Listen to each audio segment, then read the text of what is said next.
A luchar para sumar fuerzas, unirnos todos, ya que las pensiones es el futuro de todos, no solo de los mayores.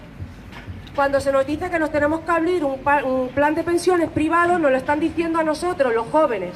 Y lo que tenemos que hacer, como ya se comentó el otro día y se comenta siempre, es luchar por el sistema público de pensiones.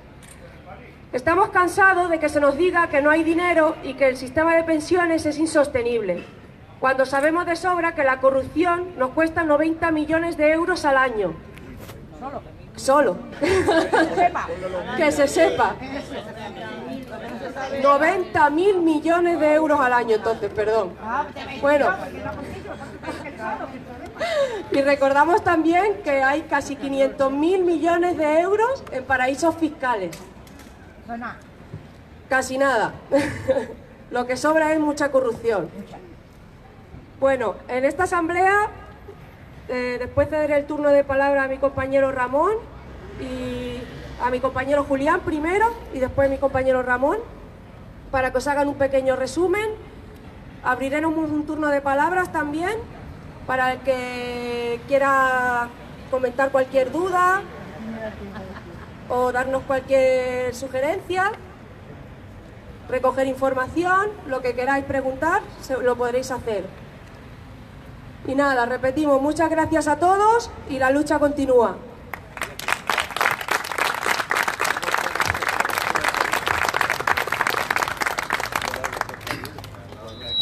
Hola, buenos días a todos. Buenos días a todas y a todos. Yo soy Julián Ayala, presidente honorario, no soy de la plataforma, había que tener un presidente para presentar los estatutos y estas cosas, de la Asociación para la Defensa de las Pensiones Públicas de Canarias. Bueno, voy a hacer un breve resumen de nuestra historia, que es cómo empezamos, qué es lo que hemos hecho, etcétera, ¿no? Luego Ramón se encargará de entrar en la materia concreta de las pensiones, ¿no? Bueno, la asociación empezó siendo una plataforma.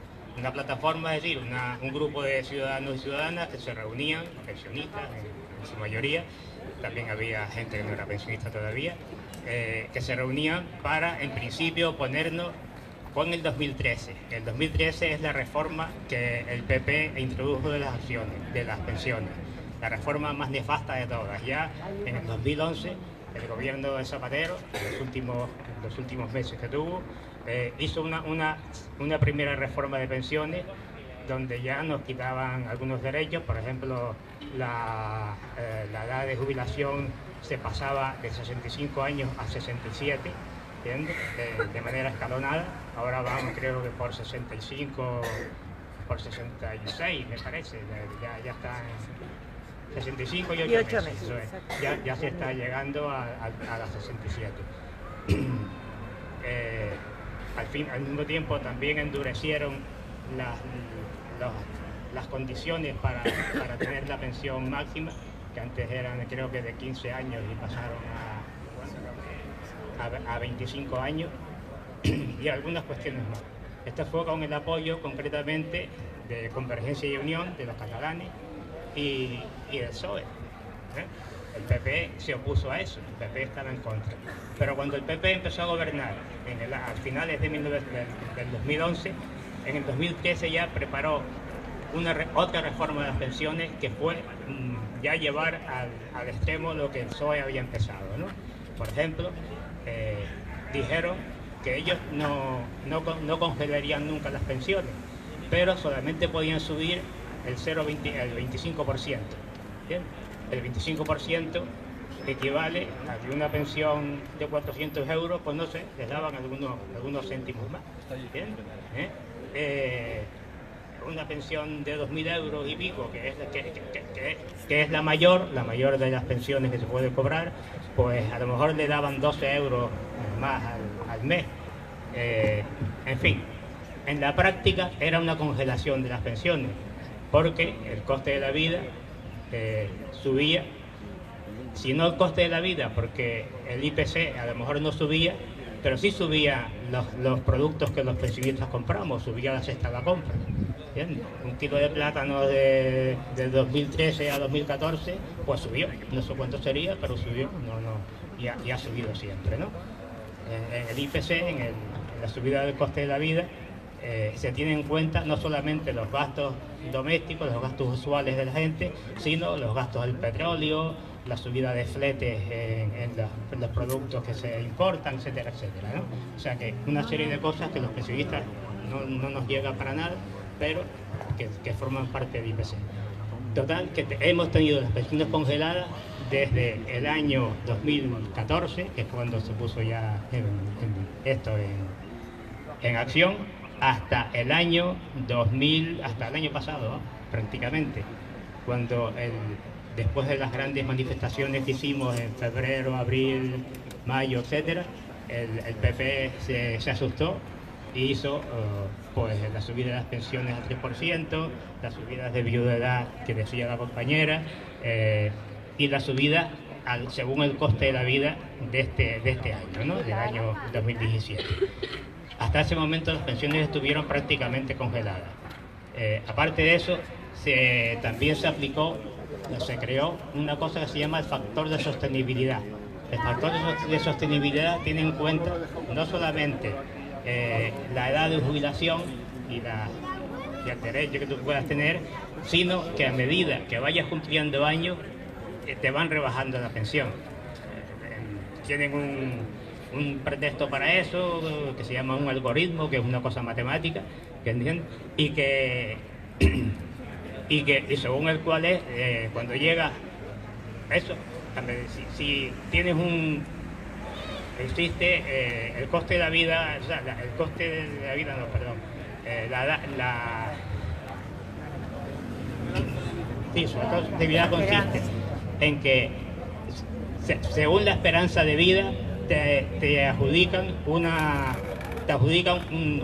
subida determinada, pero si tú vives más de esa esperanza de vida, te van rebajando la pensión. O sea que si llegas a los 90 años y empezaste con una pensión de 800 euros, pues acabas teniendo 300.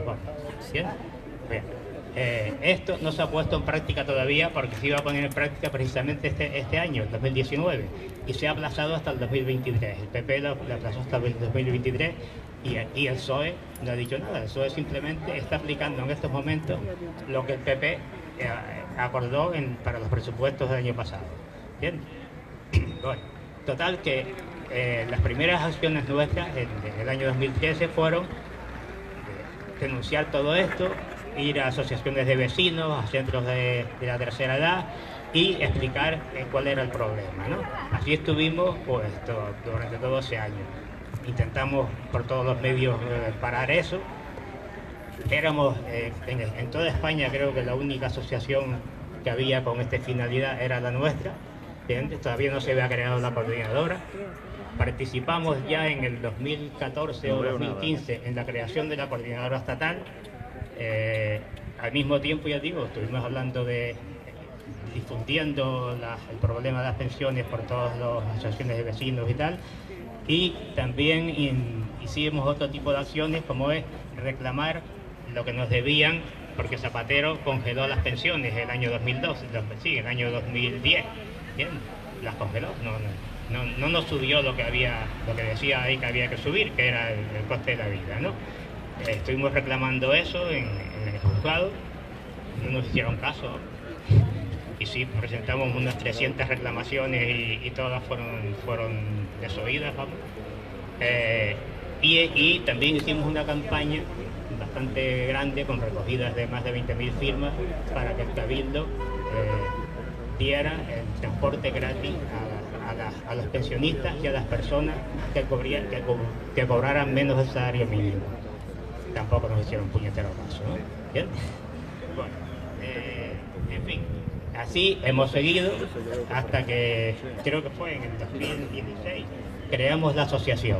Creamos una asociación legal con los estatutos y con todas, en fin, está inscrita en el registro de asociaciones de Canarias y que desde entonces pues ha participado muchísimo ya en las actividades nacionales, en las actividades de la coordinadora estatal y bueno, como fundadores de ella, que somos, ¿no? Como cofundadores, junto con otras plataformas que se crearon del Estado, ¿no? Hemos llegado vamos a ir al año pasado. Participamos en todas las manifestaciones y en todas las concentraciones que la coordinadora organizó a nivel estatal.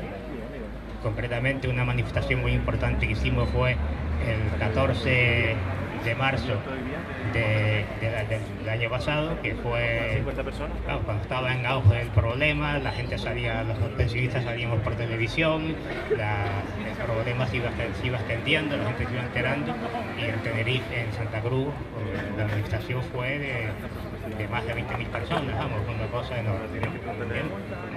Todo eso nos ha animado a seguir en la lucha. El PSOE, que cuando estaba en la oposición apoyaba todas nuestras posturas y nuestras reivindicaciones, ahora que está en el gobierno empieza a recular, y en la práctica hasta ahora lo único que han acordado y que sigue en vigor es lo que el PP aprobó en los presupuestos de 2018 y 2019, ¿no? Bien, vamos a ver si la aprueban los presupuestos ahora, si se logra, pues que lo veo muy difícil, ¿no? Si se logra, es probable que la subida del 3% sea tal, que el factor de sostenibilidad siga ampliado hasta el año 2023, que es lo que el PP aprobó también, ¿entiendes? Que el IPC se tenga en cuenta a la hora de la subida de las pensiones, pero se va a tener en cuenta para este año y para el próximo, pero después no sabemos, ¿entiendes? Por eso es lo que decimos, que tenemos que salir en la calle para que ese problema para que el problema de pensiones se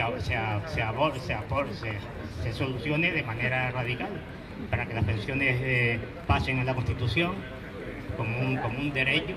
Las pensiones son un derecho, no son una concesión que hace el gobierno de turno, ¿no? Es un derecho que tenemos los pensionistas. Y según la teoría sobre las pensiones, esto data del año 1924 o 25, vamos, de Inglaterra, cuando se estipuló que las pensiones eran un derecho, y todos los demás países pues acabaron también por ahí, ¿no? ¿Bien? Bueno, en fin, ya ahora Ramón les va a explicar la situación actual, la situación que tenemos en este momento, y después ya pues oiremos lo que ustedes tengan que decir. Muchas gracias.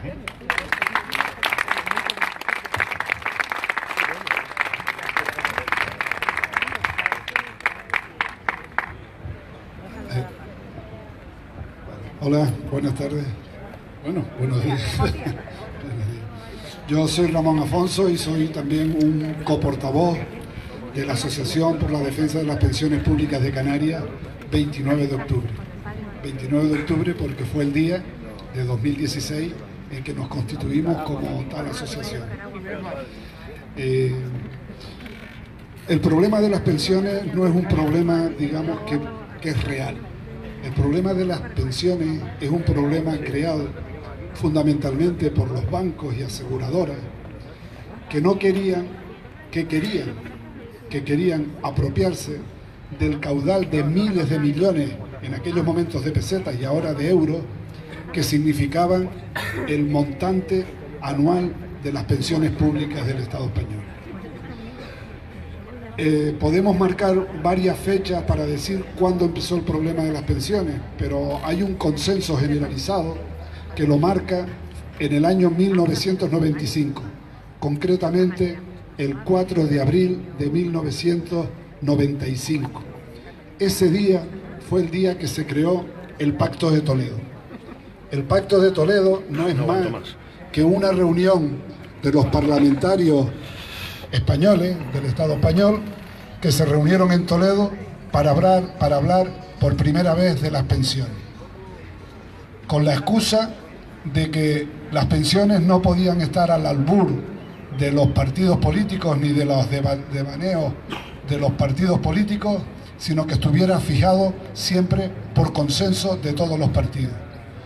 Como hemos visto en todo este tiempo que ha pasado, eso es una falacia, porque las intromisiones de los partidos políticos en el problema, en el supuesto o llamado problema de las pensiones, ha sido constante y continua, y de manera siempre que sus intervenciones en este Pacto de Toledo ha sido para empobrecer, para pauperizar siempre al sistema público de pensiones y a los pensionistas, sobre todo en cuanto a sus cuantías y en cuanto a la pérdida de derechos que en los últimos tiempos ha sido verdaderamente alarmante. El Pacto de Toledo significó, por un lado, el desgajar de la cuenta general del Estado a la seguridad social. Antes estaba todo el Estado en la misma caja. La seguridad social, sanidad, el ejército, la corona, la monarquía, todo estaba dentro de las cuentas del Estado español. Pero la feliz idea que tuvieron estos linces de la política y de la economía, lo que hicieron fue desgajar a la seguridad social del resto del Estado, del resto de la caja general del Estado.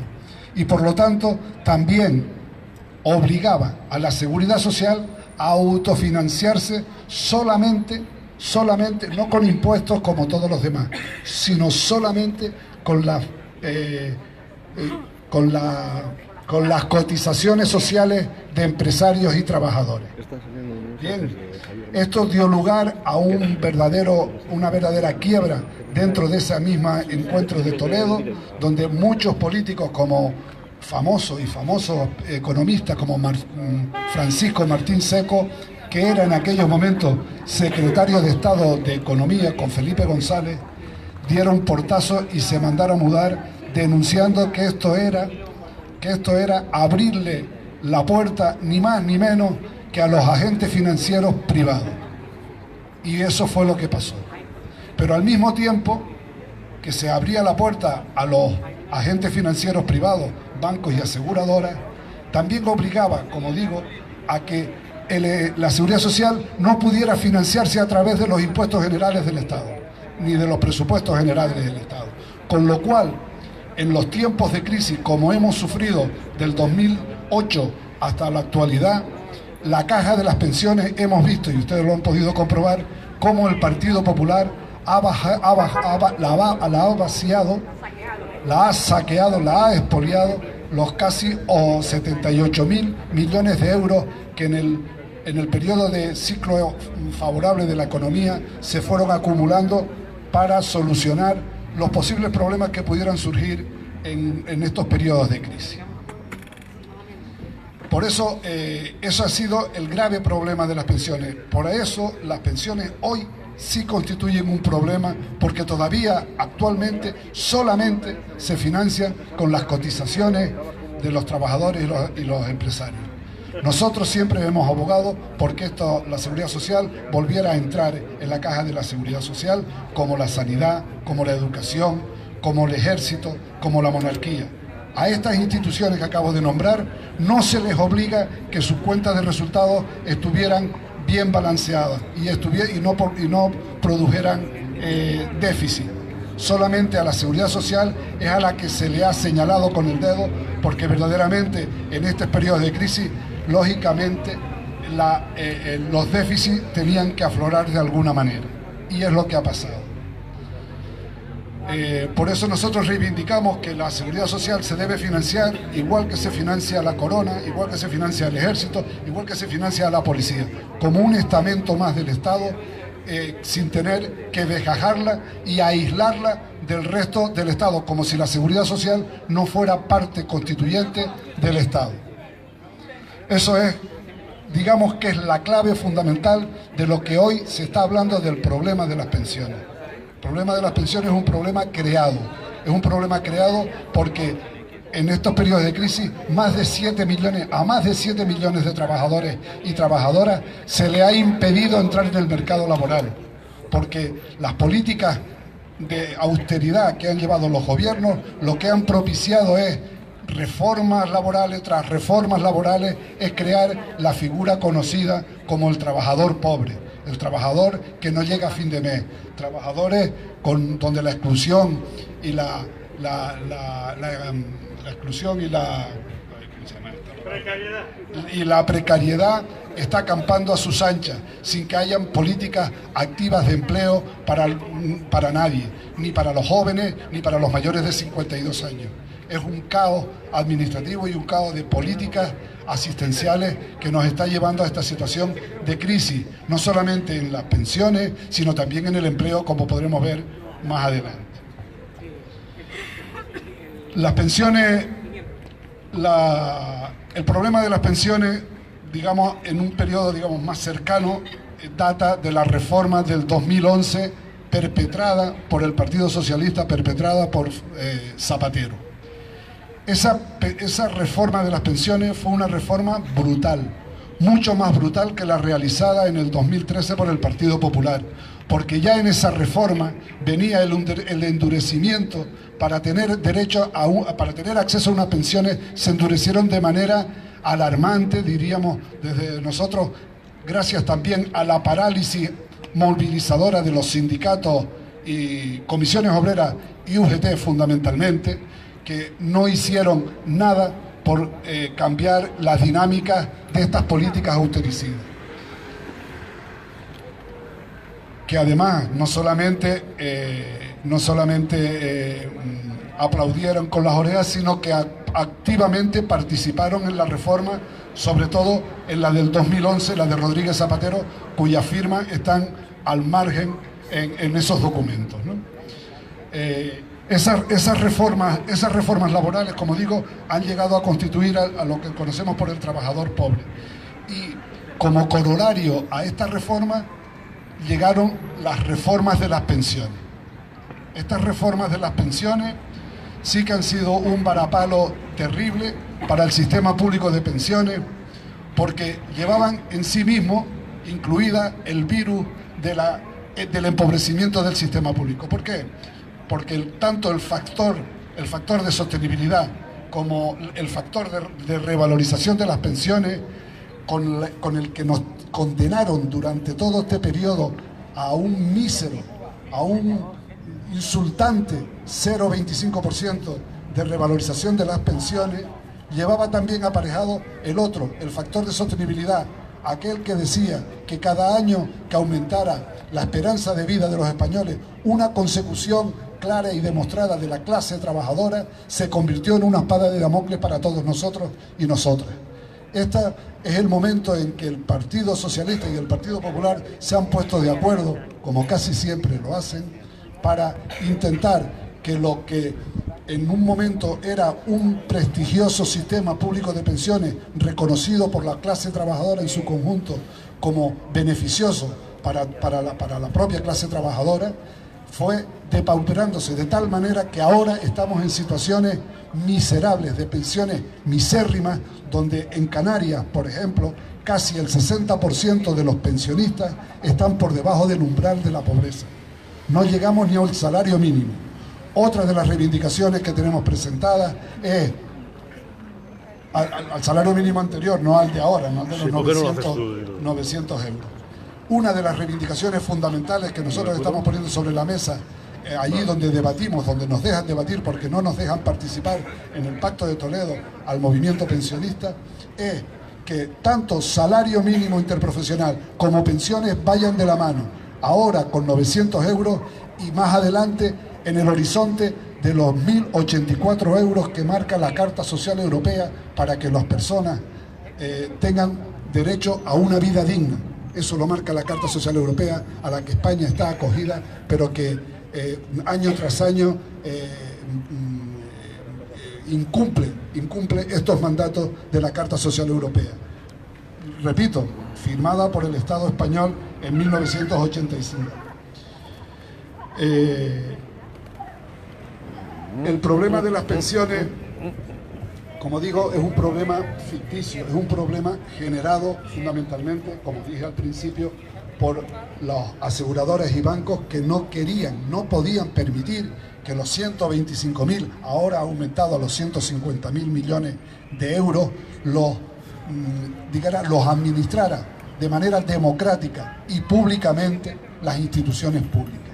Ellos no lo podían permitir y han hecho todo lo posible por inocular de alguna manera mentiras, esas fake news que estamos tan acostumbrados ahora, de decir que el sistema público de pensiones es insostenible. Es una mentira evidente y más que evidente.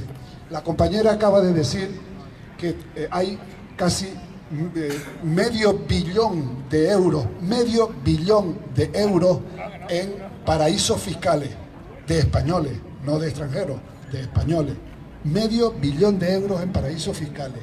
Pero a eso hay que añadirle que la corrupción institucional, según marca Gesta, el Gesta es el sindicato de los trabajadores de Hacienda, está en torno entre los 50 y los 80.000 millones de euros anuales. Pero además tenemos que añadirle a todo esto que según la Comisión de la Competencia, el fraude de los contratos públicos, los contratos con el Estado de obra pública, significan alrededor de otros 47.000 millones de euros anuales. Y la corrupción institucional en ayuntamientos y cabildos, por ejemplo, si lo podemos cifrar aquí, Julio nos lo podría decir, es abrumadoramente insostenible. Es un hedor que se huele por todos lados. Y también calculamos que eso en el Estado español significa unos 10.000 millones anuales de euros. Y si a eso le unimos que en el Estado español la fiscalidad es un 7% menos que la media europea, ya podemos hacer la ecuación de por qué el sistema público de pensiones se ha depauperado, pero no porque sea un factor climático que vino un temporal y nos tiró el tinglado abajo, no, por las políticas deliberadamente austericidas y de recorte que han implementado tanto el gobierno del Partido Socialista como del Partido Popular, apoyado siempre como un hooligan más por Coalición Canaria.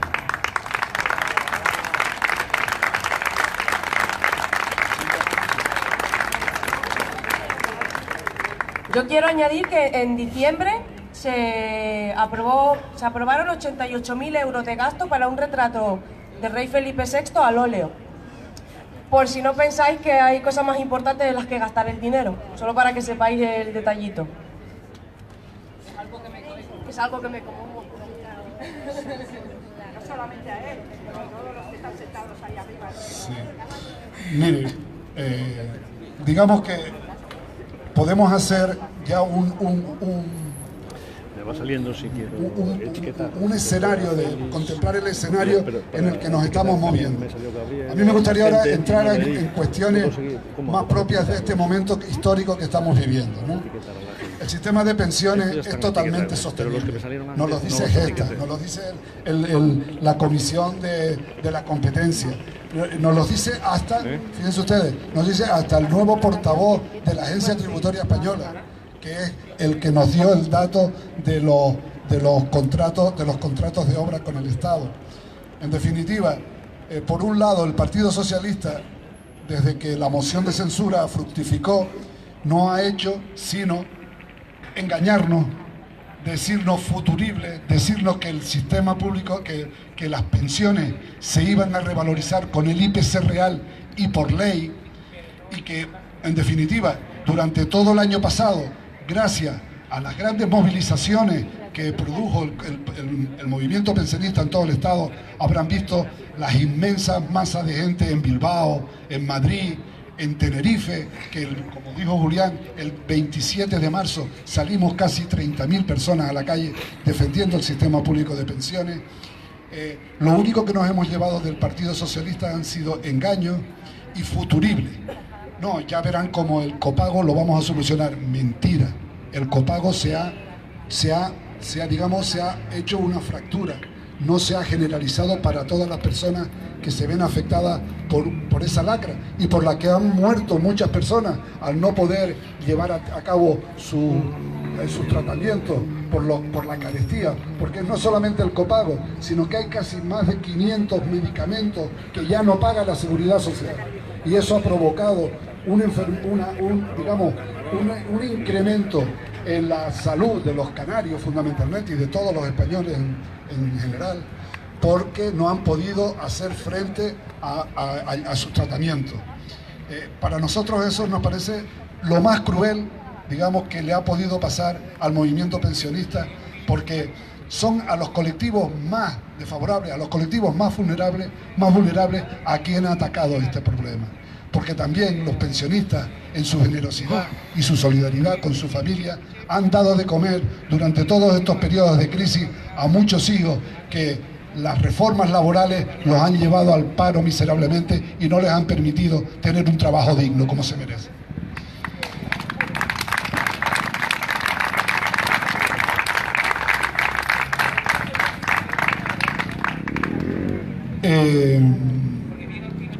El movimiento pensionista, como decía, ha sido el motor que ha propiciado que primero, que los acuerdos de presupuesto que tenían pactado Coalición Canaria y el Partido Popular a expensas de que el PNV les diera la bendición, fueran rotos en la calle, en la lucha, por el movimiento pensionista y fundamentalmente a través de la coordinadora estatal en defensa del sistema público de pensiones de la que formamos parte, la comisión, la asociación tanto de Santa Cruz como la de esta recién creada del sur. El movimiento pensionista salió a la calle constantemente, todos los lunes salíamos en Santa Cruz, desde 2013, no desde 2016, fuimos la primera asamblea, la primera plataforma que se creó en el Estado español. Detrás de nosotros surgieron las gallegas y después el movimiento de pensionistas vascos. Fuimos iniciáticos en este inicio de lucha en defensa del sistema público de pensiones. Eso es algo que lo llevamos a gala la gente de aquí de Tenerife.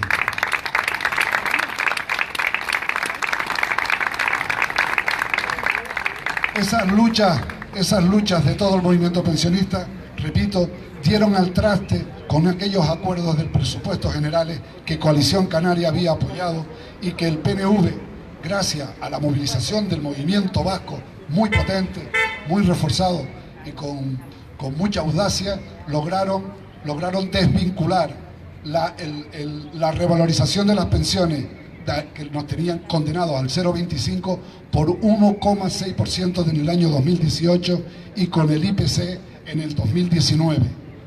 Eso ha sido un triunfo que se debe no solamente al movimiento vasco en su conjunto, sino al conjunto del movimiento pensionista en todo el Estado español, que salió a la calle defendiendo no al 0,25% y exigiendo que la revalorización de las pensiones se hiciera con un IPC real. Pero miren ustedes, después de la moción de censura que el gobierno socialista nos había dicho por activa y por pasiva que las reformas de las pensiones, que las pensiones se iban a revalorizar por el IPC, nos hemos dado de bruces en el Real Decreto 28/2018 de este año pasado, el Día de los Inocentes. Nos hicieron una inocentada donde se decía una cosa, se decía todo lo contrario. Y voy a desgranar las tres cosas que a los pensionistas nos han afectado directamente de este Real Decreto del 28. Nosotros lo llamamos el Real Decreto del Día de los Inocentes. En primer lugar, las pensiones no se van a revalorizar según el IPC. Ha sido otra de las mentiras vertidas por el gobierno de Pedro Sánchez. El Pacto de Toledo y los interlocutores sociales, es decir, las patronales y los sindicatos, comisiones obreras y UGT, se han dado otro margen de tiempo para recrear otro índice que no sea solamente el IPC real como nosotros demandamos y como estaba firmado en el borrador del Real Decreto del 28. Es un índice que va a tener en cuenta el nivel de cotizaciones a la seguridad social, los avatares que pueda tener la economía estatal, el número de el balance de los salarios medios en el Estado español. Es decir, ya no sabemos la letra y no sabemos hasta la música de esta canción. Eso es lo que significa para el sistema público de pensiones. Es un empobrecimiento, es otra vez volver a la baja todo el sistema público de pensiones. Es un abaratamiento, porque cada vez que hacen estos índices y tienen en cuenta la situación económica, algo que realmente no es culpa de los trabajadores y trabajadoras, es realmente culpa de los ventajistas, de los que tienen información privilegiada, de los que están en el IBEX 35. Esos son los que crean las crisis que después sufrimos los trabajadores y trabajadoras. Por eso hay que reivindicar que no podemos permitir que las pensiones no se revaloricen al IPC real. Eso es una demanda ineludible y que no tenemos que volver a salir a la calle, desgraciadamente, en el 2020, porque no está derogada ni la reforma laboral del 2011 ni la del 2013, y en 2020 tendremos que volver a salir a la calle diciendo que las pensiones se tienen que revalorizar por el IPC. Y no solamente por el IPC, sino que se tienen que aumentar las cuantías, como dice la Carta Social Europea, a los 1.084 euros, porque es de justicia y porque no lo vamos a permitir. Los pensionistas seguimos en la calle movilizados, porque sabemos que este gobierno ni ningún otro nos va a dar nada. Los derechos los tenemos que exigir en la calle, y es lo que estamos haciendo desde el movimiento pensionista, desde que nos hemos configurado como tal. Gobierne quien gobierne, las pensiones se defienden. Gobierne quien gobierne, las pensiones se defienden. Gobierne quien gobierne, las pensiones se defienden. Gobierne quien gobierne, las pensiones se defienden. El Real Decreto del 28 de diciembre, ya para finalizar, ya damos paso después para que participen ustedes, hagan todas las observaciones que quieren, los anotaremos y iremos contestando en la medida de que sepamos. Para acabar, digo, hay otras dos cuestiones que también al movimiento pensionista le ha afectado este Real Decreto. Uno, que ya se había pactado un periodo transitorio para que las empleadas de hogar se incorporaran de manera inmediata al régimen general, o algo que a nosotros nos parece de justicia después de la cochambrosa experiencia que han tenido convirtiéndola forzosamente en autónomo. Eso ha sido una experiencia desastrosa para muchas de las empleadas del hogar, que han tenido que buscar empleadores por todos lados, y de verdad que le ha significado un deterioro, ya no, además de físico, psicológico, por la situación de incertidumbre que les creó esa situación. Pues, en vez de, ya estaba programado que el periodo de transición fuera de este año, pues el gobierno de Pedro Sánchez también nos engañó y lo traslada a 2024. 4 años más que tienen las empleadas del hogar tener que estar en esta situación tan difícil y tan complicada.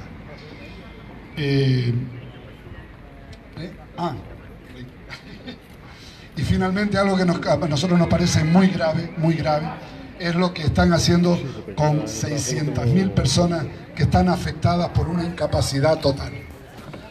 El colectivo de personas que sufren esta incapacidad total, la legislación de la Seguridad Social marcaba que su base de cotización nunca podía ser inferior al 55% de la base reguladora. Estamos hablando para las pensiones mínimas de estas personas, que son 417 euros. El Partido Socialista, y al igual que hizo el Partido Popular en su momento, lo que ha hecho es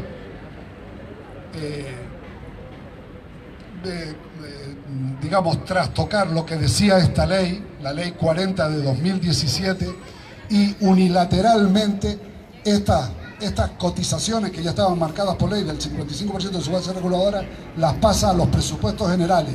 Y esto significa que de manera unilateral el gobierno socialista lo que hace es empobrecer, porque pierden un 22%, no este año está garantizado por las luchas que hemos llevado a cabo el año pasado, las conseguimos. Otro de los éxitos muy importantes del movimiento pensionista ha sido el ganar esta batalla, pero el Partido Socialista en este Real Decreto nos vuelve a engañar, porque también estaba pactado en el borrador, y nos retrotrae a la situación anterior del Partido Popular, donde los pensionistas con esta nueva ley van a perder casi 80 euros mensuales en unas pensiones de 417 euros. Nosotros nos parece que es una de las medidas más crueles que se le puede decir a unas personas que están incapacitadas, están enfermas, han pasado por un periodo transitorio de enfermedad o permanente de enfermedad, y para nosotros creo que esto es una cuestión que tenemos que lucharla hasta conseguir que nos retrotraigamos a la situación anterior, donde los pensionistas estén revalorizados como estaban antes, con un 22% y no como un 3% que significaba esta subida. Por eso este Real Decreto encierra desde nuestro punto de vista todas las lógicas que el Partido Socialista desde el 2011 ha ido aumentando en intensidad, ha ido creando situaciones ficticias en donde nunca ha cumplido con lo que ha hecho, y sin embargo los pensionistas somos los que estamos sufriendo cada vez más el empobrecimiento del sistema público, la pérdida de derechos, y fundamentalmente para los pensionistas estamos perdiendo poder adquisitivo. El movimiento pensionista saldrá a la calle el día 11, que es una efeméride, es en 1919 se creó el seguro obrero, una efeméride que vamos a celebrar nosotros el próximo 11 de marzo en Santa Cruz, que fue el año 1919, fue cuando se fijó la edad de jubilación a los 65 años. Bien es verdad que en aquella época la esperanza de vida de los españoles y españolas estaba en torno a los 48 años, pero no importa, tenemos que seguir reivindicando el poder incorporarnos al sistema público de pensiones en unas condiciones favorables, y no cuando nos están exigiendo desde la Comisión Europea que tengamos que estar trabajando hasta los 75 años. Eso no lo vamos a permitir, y lo digo, seguiremos en la calle reivindicando la sostenibilidad del sistema público de pensiones.